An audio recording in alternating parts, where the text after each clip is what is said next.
I really like what Azure are bringing to the table in this game, and I think if the lanes go well and they stabilize, it's going to be so difficult for Gaimin to team fight into this, you know, this absolute massive combo that you're running on Azure. You've got XXS on his Mars, which I think is probably my favorite Mars to watch together with Amar. They play it very differently. Amar is very like, he's very carry-like in his playstyle, whereas XXS is way more utility-focused. We'll generally go for something like Blink Refresher and a mana item. And in this game, Mars doesn't need to deal damage. Let's make that clear. His cast around him do so much AoE damage. Talking about Mars, that's a good pause. On the pause. Right, quick, Sin, look to the future. What's happening here? Is somebody dying? Well, he rebuked a Weaver who's going to Shikuchi and run away. Oh, okay. So no, nobody's dying. Dyrachyo should be out. The question is, unless, well, do Gaimin Gladiators want to take this fight? Are they going to be running up it? I think the moment this unpauses, both heroes will run away. That's my take. I think XXS realizes now that he's spotted that the rest of Gaimin Gladiators are coming up here, and the Weaver will want to not get caught by anything. I mean, this is why they ran the Weaver in front. There's nothing here really stopping Dyrachyo, right? They don't have any reliable stun. But there's a Snapfire cookie. Mars is not going to skill Spear level 1 most likely, so you kind of have to run into Cog. And I tell you what, you're going to be very excited about this, Cinderin. Lo, you know what he's going to need first on his item list? It's going to be the Kanda. He's already got the Phylactery queued up. He's going to do it on the Medusa, this item. Okay. You know what I mean? Phylactery, the crit, it comes together. You're going to be getting right-click damage. So the damage that's coming out with the nuke of the Kanda connection, it's going to be pretty good on this. That's pretty interesting. Yeah, so we saw, I want to say about half a year ago, we saw this mainly pioneered by 33 in the offlane. He was playing offlane Medusa with Phylactery. We haven't really seen the Phylactery build on the carry position, but as you said, now that you can upgrade it into a critical strike, this is actually a viable strategy. I'm really excited to see this play out. You've been theory crafting like 7 different heroes, but of course not the one that's relevant, which will be Medusa. You never thought about that one, but you've got other ideas for games reaching 100 minutes where people have 100,000 We do. I mean, this is, you know, obviously one of those items as well, the Kanda that, you know, on a Medusa, hey, who's to say that this game isn't going to go 60 minutes and this Medusa downline might have something crazy like a Rapier, and then you're going to get even more benefit from it. Really good on paper. So just a bit of a refresh for those of you keeping up with the new items. Kanda, it gives you what? The stats, pretty good for Medusa, right? 50 damage, 200 health, 200 mana, 8 all attributes. And then, of course, the Empower spell. Every 6 seconds on the unit target spell that you cast, so in Medusa's case, the Mystic Snake, you're going to deal 100 plus 75% of your attack damage as bonus damage. So you're effectively getting this scaling nuke now on the Mystic Snake based on your right-click. Only on the first target. Sure, only on the first target. Not on all the bounces, but yeah, on the primary target, this is pretty significant damage. And as you said, the stats on this item are really good for Medusa. Just to reiterate, right, this item gives no armor, and that's good. None of the net worth going into buying this is wasted on Medusa. She wants all attributes. She wants health and mana, so yeah, the EHP for gold on this item for Medusa is really, really good. It's better than on any other hero in the game, of course. Medusa getting mana is the most EHP out of anyone. That's just how it is. So yeah, exciting. This is definitely going to be the story of the game. It's going to be the Medusa. It's the new hero that we haven't really seen much this tournament.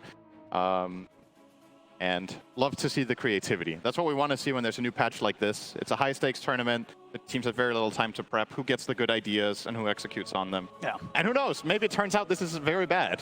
He maybe played it 1 or 2 scrims. He won. He was like, yeah, he's maybe not played it at all. Yeah, you know, maybe theory crafting's been there for Lo. He's turned up and he's ready to bring out this new item build on the main stage here in the winner bracket final. Talking about good ideas from Gaimin Gladiators, do you like that response at the end of it all? As you said, they probably weren't expecting the Medusa, but when it did come out, they just decided to bring out the Darkseer to close things up. Yeah, I don't really think there was a carry solution, and I don't know if there was a mid-hero solution, so they kind of had to go for the ace one here. I don't think when they picked the Slardar that this was originally planned to be mid, but it's obviously one of the luxuries of the heroes that it can play all 3 lanes. So yeah, I do like it. I think for both teams, this was a really well-executed draft. I would say both of the last picks I could argue for being the best individual hero for either team in that slot, so very impressed personally with the way these teams picked. The idea with Darkseer, of course, is the panel covered. You put the wall on the Medusa, you get an illusion. If Medusa stands still, which she tends to do, and just fights back, if she stands in the wall and kills her illusion, she just spawns another one. So she kind of has to move, and that illusion that you spawn does a lot of damage. It has split shot just like she does. Can cause a lot of havoc. So definitely, I would say this hero, I would expect it without having seen it to have a higher than 50% win rate against Medusa, just in general. Sure. With that logic. And also, Darkseer, one of his biggest weaknesses is the first 3 levels. this hero is all about getting level 3, level 4 in lane. Medusa is not exactly one of the lane bullies as a carry. Okay, so you think he is set up for a pretty easy first few levels on the dark? Yeah, I think compared to some of the other matchups you can face as Darkseer, which can be absolute downright awful, this is definitely one of the ones where you're expected to float level 3 pretty easily, unless the support is some absolute god mode hero. But in this case, it's going to be the clockwork of Tianming. So I think, yeah, should be okay. I mean, at least I guess Tianming on the clockwork, in other aspects of the game, it's pretty nice they do have that hero against the Darkseer, right? Makes it a little harder for saves to come out in terms of surges. If he's in with a hook shot on the cogs, it still cause issue for Gaimin Gladiator's heroes when they're trying to escape. I mean, when you look across the board, it's one of the nice things about this game, for me personally, looking at it, is that it feels like every hero in this game can have massive impact. There's no hero where you're like, okay, this hero is just going to have an atrocious game on paper. No, which is what you'd expect to see right from the drafts of the two best teams of the tournament. Yes, sometimes you really shut down one player or one playstyle in particular, but I think everybody in this has a really key role to play. We've seen games earlier where a hero just got absolutely mega counterpicked and never really found a footing. I don't think anyone in this game is going to feel like a complete liability all the way from position 1 to 5 on both teams. Even a hero like Crystal Maiden, where you might be like, oh, that Clockwork matchup is pretty bad. Well, that is true. She has a lot of counterplay potential against the nature of how Azure's lineup works. You know, they place all these AoE ultis, they stand their ground and fight back. If you find a good angle on Seleri, which he has been really good at doing on that CM, he will be able to get some nice freezing fields here. And we do indeed see what we talked about. They're both going to disengage. We're back into the game. Everybody's out, but they're back in. Oh, they are. Actually, XXS stuck around a little bit. Gaimin Gladiator is going to see if they can get the connection onto XXS. They'll throw down the blood grenade, but he should be fine. No further way to continue to lock him down. That's no good. They'll be able to hold this high ground position, and we'll see them be able to secure probably those two bounties. I don't think Azure is going to have any interest in getting back involved in any level 1 action against Gaimin Gladiator's lineup here. We'll see. We'll see how these setups go and see how much can be done at the beginning to slow this Medusa down, or if Low is going to be able to show us some potential new tech and potentially begin a bit of a trend. Definitely still at the stage of the patch here, a couple of days in, where if something ends up looking really good, high chance other teams here in the remaining games of this tournament will be taking a page out of their book. Yep. It is definitely, I think every series for the rest of the tournament here on out is going to have 1 or 2 completely new ideas. That's kind of what I'm expecting. That's how you get the edge toward the end of this tournament, where that is just a bigger factor than it is in other tournaments because of the patch dropping yesterday, you know. That's definitely going to be a thing. Now, I'm looking at this mid lane. I know we talked a lot about the Medusa, but I'm very curious how this lane plays out on paper, right? The Slardar against Primal Beast, you'd think that Slardar, you know, bullies most melee heroes pretty well. The thing about Primal is if you fight him a little bit too much, he gets those Uproar stacks, he's going to pop that, and he's going to trample you to death, potentially. So I'm very curious. This is one of those there where I'm just flat out completely unsure on paper how this goes. I'm going to keep a close eye on that. I don't know if you have a guess. I feel like it's probably pretty close. Just instinctively, it feels like an even lane, but... It really does. It goes both ways, right? As you say, sure, you know, as a Slardar, you're going to be hitting the Primal, he's going to get his Uproar stacks, but at the same time, if the Primal tries to go on you, you're going to be able to potentially have a Prime Bash, a Crush, you know, a chance to sort of separate yourself from being completely trampled upon. But maybe early on, the Bash and the Crush isn't enough to really stop him from doing too much damage from trampling and staying on top of you. So perhaps I would favor the Primal. But we'll see. We'll see what Quinn and XM can make of this matchup. And as we talked about, good. Honestly, I know this is very early to call, but Darkseer has a good start. And that's because this hero is extremely polarizing, so just getting 5 CS in the first 2 waves is, honestly for me, is a really good beginning for Darkseer, and it's what we expected, right? This is the kind of lane where he's not going to be bullied way too hard. This is actually an excellently played wave from Ace. He got all of those as well, so 9 CS here, first 3 waves, 9 out of 12 is pretty much the dream here. Bottom lane. Time for Jingqiu, and they'll have him. Dyrachyo picks up the first blood. Thanks and have fun. This is such a nasty lane, Maiden Weaver. See top. tofu. Stand his ground here with the rocket barrage and the flat cannon. He'll get surged up by Ace. Keep him safely away from Tianming and Low. The mid lane continues. Does seem to be very, very close. Just a very slight little edge there for Quinn. Seeing Low's itemization here, he's definitely preparing for what he is expecting to be an inevitable dive play. he already immediately sent out 2 mangoes on top of his triple branch wand opener. So he has that burst heal, as it essentially is for Medusa if needed. Nice cogs. That's Tianming. They get the setup onto the 2 of them. See if they have enough damage to bring them down. Tianming really standing his ground with a battery assault, but he won't win this trade. Tofu takes him down. Azure not quite enough damage between the 2 of them to get anything in return. I actually thought he was just going to use those cogs to disengage. I thought the cogs themselves were really good to lock them in and let Low just get free damage, but he stood his ground and fought. Clockwork, not really that strong of a hero until level 3, where the power level really changes, and maybe a little bit too eager there to get something done. And obviously that is very welcome for the Gaimin Gladiators. They get the kill on Tofu. Looks like Ace will be running the early Basilius. Himself and Tofu just keep up that spam in the lane. Darkseer all about the mana. Actually sending out the headdress first. Getting both auras here. As it goes for the mid lane matchup, does seem to be Quinn starting to get a decent edge here on the last few waves. 17 and 7 now against the 13 and 3. So yep, definitely playing the advantage here in this matchup. See, Ace and Tofu, once again, as aggressive as they can, really pressuring Low and Tianming now under the tower. Radiant are scanning for enemies. Yeah, Low also running a Bassi here. So both of these lanes will be getting that mana regen up. It is the name of the game for both Darkseer and Medusa, so hardly surprising, really. Oh, bottom lane XXS, serious damage. I think he should be okay, but this lane is going very poorly for Azure so far, just getting absolutely bullied out. This is obviously a recipe Gaimin Gladiators have been doing for a long time, just massive laning focus. They won some of their games extremely quickly throughout all of the year by just snowballing from the first 10 minutes onwards. See another effort here for Tianming to trap in Ace, but the surge is up. Ace is able to get away, and Tianming is a couple of hits from being taken out. Tofu, can he find him with a rocket barrage? He certainly can. As once more, Tianming's just struggling to take these trades top. A couple of deaths back to back, and once more a situation where, well, this time they will get Tofu at least. XM takes the time to head over from mid and make sure that Azure can at least find something in return for losing the clock a second time. Yeah, as you said, the mid matchup has definitely swung in the favor of the Slardar. So it's interesting to see how the first 3 levels, Primal does very well.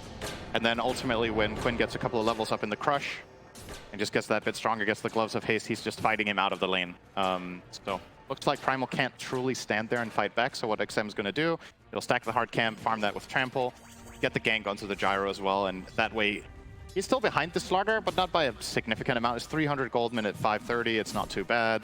Already found some side lane impact, but yeah, in this top move we just saw, you saw the difference between level 2 and 3 clock, right? That was very, very close. If he hadn't made the first mistake of fighting at level 2, that might have just been a win there for Azure, but a little bit of extra golden experience Gaimin Gladiators got from the first kill snowballed them there, and that's just textbook Gaimin Gladiators stuff, really. They have a very good understanding of the limits of their heroes.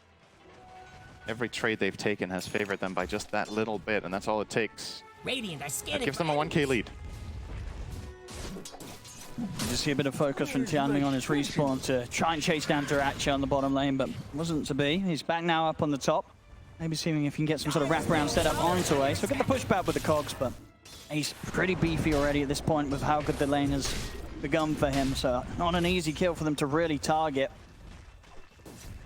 At the same time, though, he's opting for a build that is rather uncharacteristically untanky, I would say, for Darkseer. A lot of the time in the past... Okay, hang on. Quinn? Gonna make the effort here for Quinn. Got the combo, they've got the full lockdown. Very nicely executed there. XM getting the backup from Jin-Q to take Quinn down. That was clean. Perfect chain stun. Didn't let him use the crush at all. Yeah, so what a lot of Darkseers have been doing in the past patch was running Vanguard. But Ace is going straight into the Arcane Boots. And as a result, the Medusa attacks are actually meaningful. So if he does get caught in cogs, if he gets opened on with like 2/3 health, he is vulnerable. Just interesting to see that he is prioritizing that over the Vanguard. They're actually able to get the steal on the Wisdom. Jin-Q tried to put a stop to it with the cookie, but the timing was there. Dyrachyo able to pick it up first. It's not as pleasant to the eye as kills are, but that is the biggest moment of the game so far. Makes such a massive difference. Dyrachyo's almost getting his 6. Actually, XXS is level 6, but obviously the trade-off for Gaimin Gladiators, their supports are loving life. sitting on really high level. Both of them, Crystal Maiden 5.5, Gyro level 5. On the other side, you have Clock, who's just cracked 4, and so has Snap. So 1.5 level advantage on the support side of things. Missile. Taking a bit of an effort here for Low, but only getting his mana down to half. They won't look to push for it. One of us were out. Dyrachyo really pushing the limits here. He's actually going to be able to snipe the courier by the looks of it on the way down. XXS is falling low. They get the frostbite connection on the watching Q. XXS dropping the arena to take down Seleri. And the two of them will manage to back away after that. So they'll drop the ult, get the kill on the CM, and make sure that neither of them get threatened here by Dyrachyo's Weaver. And you can tell from XSS's itemization, he knows that armor is going to be the name of the game, right? So he's going for the Wraith Band as offlane Mars instead of a Bracer, and he's going to rush Phase Boots next. So really needs all that plus armor. Doesn't have the same luxury as Medusa of just ignoring armor altogether as a concept. Joe, very aggressively. This is really this guy's MO, right? He's always going to be pushing that advantage. He's sitting in the tier 1 tower, preventing Mars from getting CS there. And XXS will call it a day, go back to base. A lot of focus being brought now to the top lane. This is level 8 Primal. He's really strong. Has out-leveled Quinn because of that kill mid. And the net worth still slightly in Quinn's favor. Now Quinn's coming up here as well. This ward down. I'm already retreating from this top lane area. And Ace, he's going to try and start things off with the wall. This will cause TPs to come in in return from Azure. Turning with the snake, Dyrachyo in on top of them. They're trying their best to focus Xiaoming first. They'll get him. Now they can turn their attention over towards Low. Jingu trying to help out. Does kill him with a 2-man cook in the blast, but it's not enough to kill off Dyrachyo. Dyrachyo out of the time lapse. XM, he'll trample over them all. It gets the grab. Vacuum back onto the 3 of them. The clutch comes out. Low's going to get taken out. They've lost 3 of them. They're going to lose a 4th. XM also to fall. As Azure try and respond to this. XXS still doing his best to battle on. He'll get the trap onto Dyrachyo with the arena. So XXS at least able to redeem the fight a little bit here for Azure, but he's still on the retreat and he may not get out with his life. The surge is there on Quinn, helping him close the gap in on towards XXS. As Gaimin Gladiators, they'll get an effective team wipe against Azure here 9 minutes in. Such a massive rotation, right? Gaimin Gladiators showing up with 5 heroes top mid at 9, just not ready for it on the side of Azure. If Mars is a part of that play, this is a totally different story, but he's the one hero to arrive very late, so it's essentially a 5v4 the whole time. Until, sure, XXS cleans up the Weaver kill, which is a good trade, all things considered, but yeah, really, really nice. They're considering going again. They know with the way the last play went on that Azure won't have all their TPs at the ready here, so they can go aggressive. Dyrachyo trying to get in on top of Low, but the control's there for Tianmin. He actually doesn't have time left yet. He's taken quite a lot of damage here from the tower, but the Shikuchi's back up. He'll be fine. Quinn, he's got an invis, and he's going to be able to close in straight away on towards Low. As I said, with the way that the last fight went, the fact they'd already used their TPs to try and win the last fight this tier 1, there's no backup. Azure can't afford to send anyone up here again. They just don't have the cooldown. So Low, he's dead again. Gaimin Gladiators knowing that they could strike back a second time here. They'll also be able to find Xiaoming desperately trying to escape through the twin gates.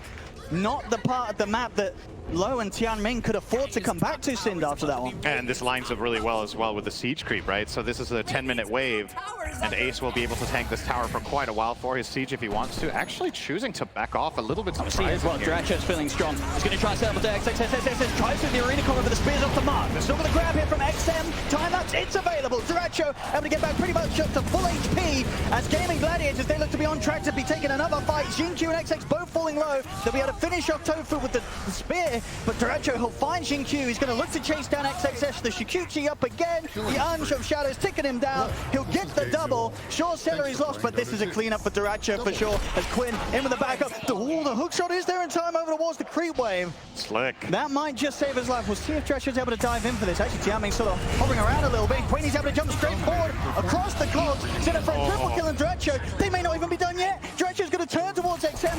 Close the gap. The Shikuchi gets the bugs out. It's a lot of minus down. XM's got the ultra control. The kisses, the cookie. Can they punish Dyrachyo? Dyrachyo is still alive. Gets the kill, but he will die.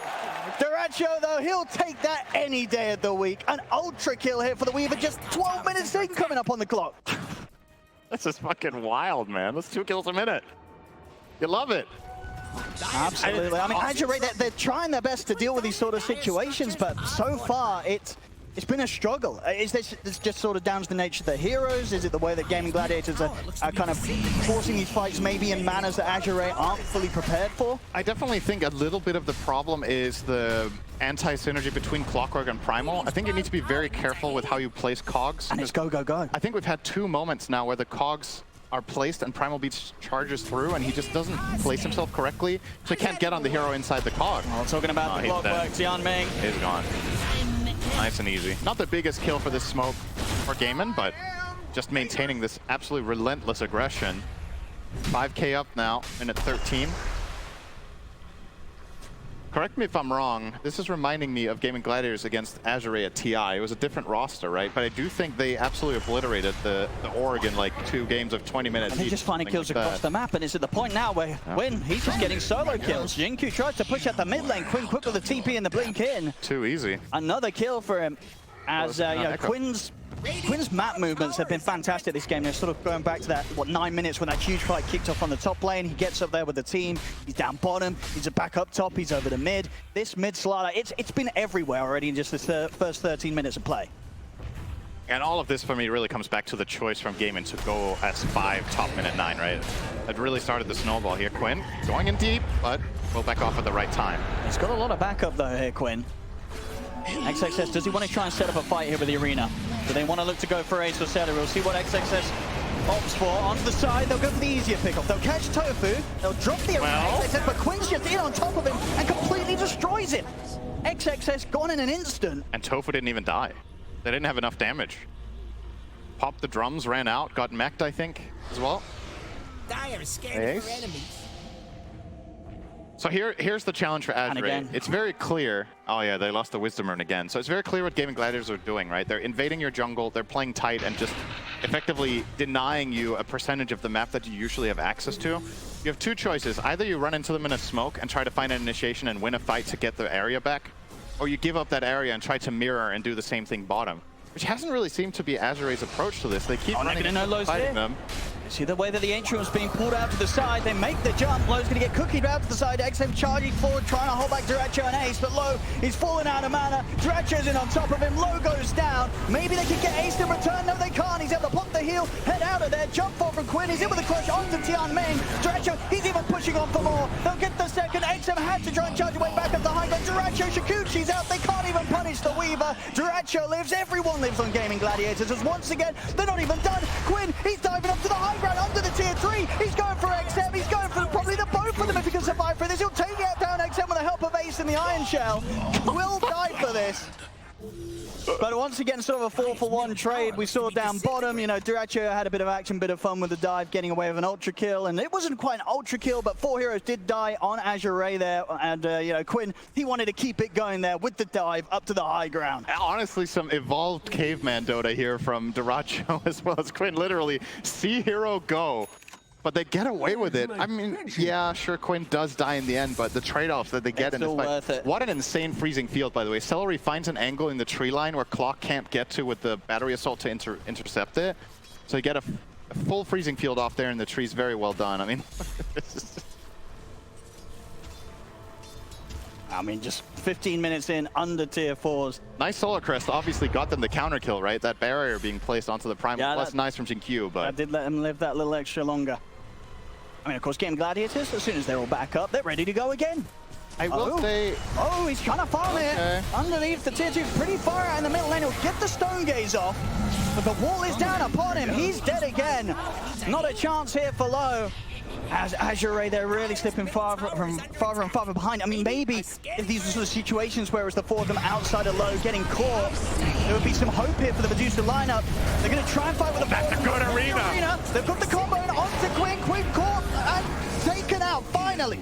They'll be able to take Quinn out towards the beginning of the fight. Can they go for anything more after it? I don't think so, because Dyrachyo is chasing them up to the high ground. XM will be able to control them a little bit, but won't be able to survive. Ace gets the double. They may have got Quinn, as I said, towards the beginning of the fight this time round. It still didn't matter. Gaimin Gladiators too far ahead with these fights that they pretty much are guaranteed to come out on top of every single skirmish that occurs at this stage of the game. If Azure want to have any hope of winning a fight, it needs to be at even numbers. You're not getting a better arena spear than this. That was absolutely clean from XXS, but you're missing the Dusa in the picture. This is a 5v4 situation once again. You are taking the fight after losing your carry. If Dusa is there and you get that kind of setup, it's a totally different story. You probably wipe Gaimin, but Gaimin are well aware of this situation. They've taken the key kill on the Medusa, so they feel like they can commit into additional fights, and they're absolutely right once again. Now 10k lead, and I think the fascinating thing about this game state, you're 10k gold down minute 17, which is a ton. This is a game compared to a lot of other ones we've seen. Okay, hang on. Well, let's see if XM gets out of this one alive. Looks like he might. The cogs laid down from Tianming. Will hold back Seleri and Tofu. XXS, he's going to want to try and punish this. They'll get the drag back onto Seleri with the spear. Tofu's trying to help Seleri out. Definitely taking a bit of time to take down the CM. They have to drop the kisses as well to actually finish off this kill. Slowly but surely they will get him. Meanwhile, Dyrachyo's playing around Low. Low's going to try for the TP out to damage. There it is. They've got the vacuum as well. They'll be able to stop Low from escaping. All a bit of a distraction, really. You know, sure, Gaimin Gladiators lose their two supports around the mid down to this aggressive play, but it means that there's the opportunity for the rest of Gaimin Gladiators to find Low and kill this Medusa yet again. I mean, ironically, this is still a big net worth win for Azure because they're this far behind, so getting those couple of kills is probably worth it. Also because Low's game is quite bad right now, so trading him off, yeah, it's not great to lose your carry, let's not pretend, but activating other heroes in the lineup can prove to be really valuable. If Primal Beast can somehow get to the Shiva's Guard, I think the nature of these team fights is going to change quite drastically.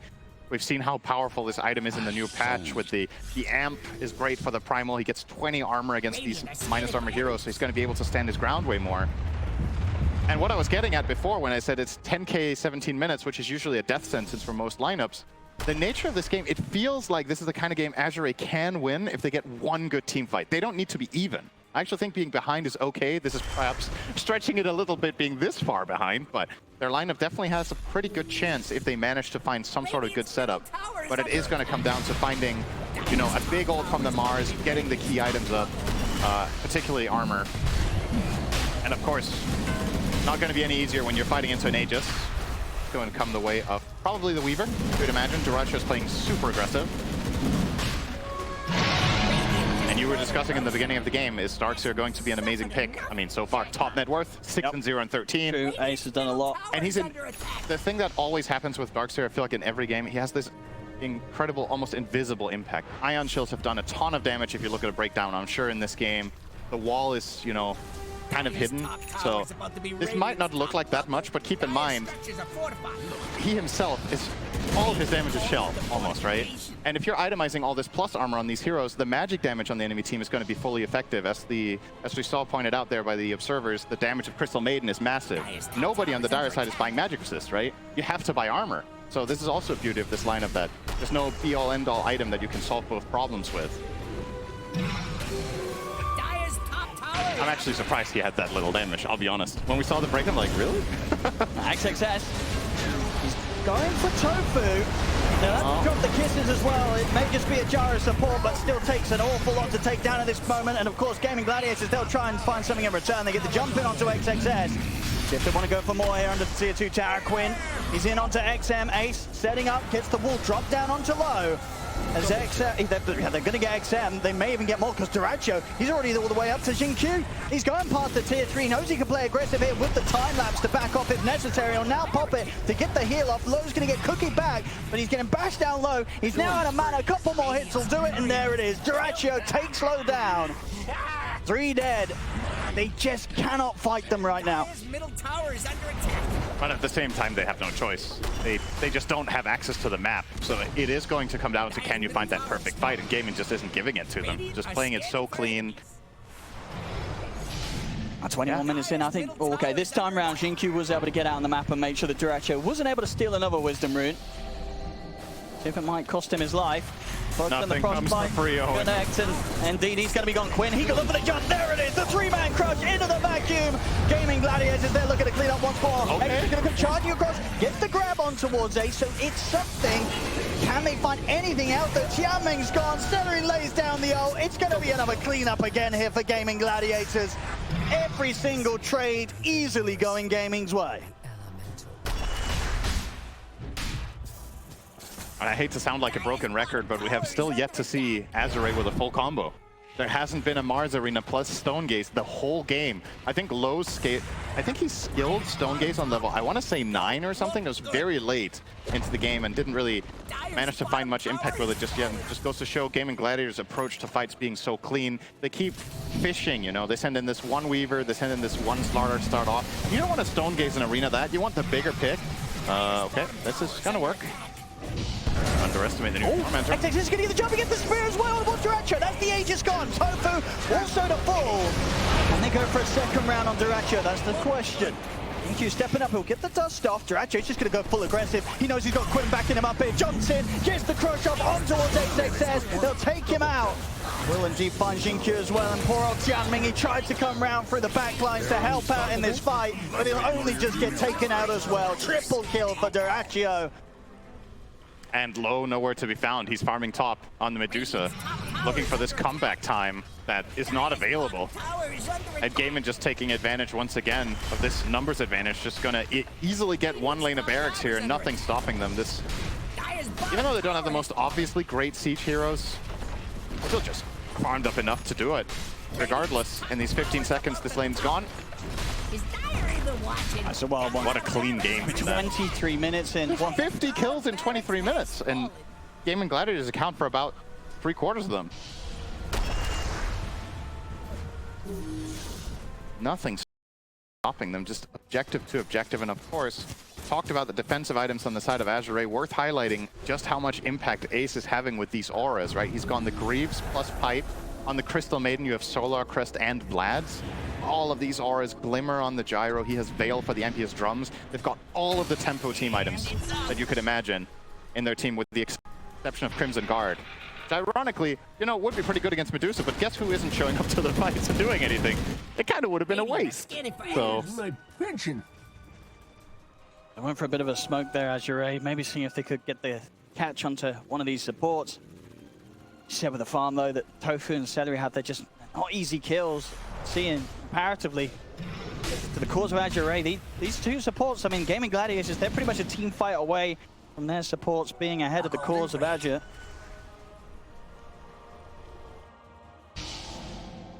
Dyrachyo, he's having a great time with the Wisdoms today. He's able to get the double on his own half of the map. Level 19 on the Weaver, and BKB going to be flying out.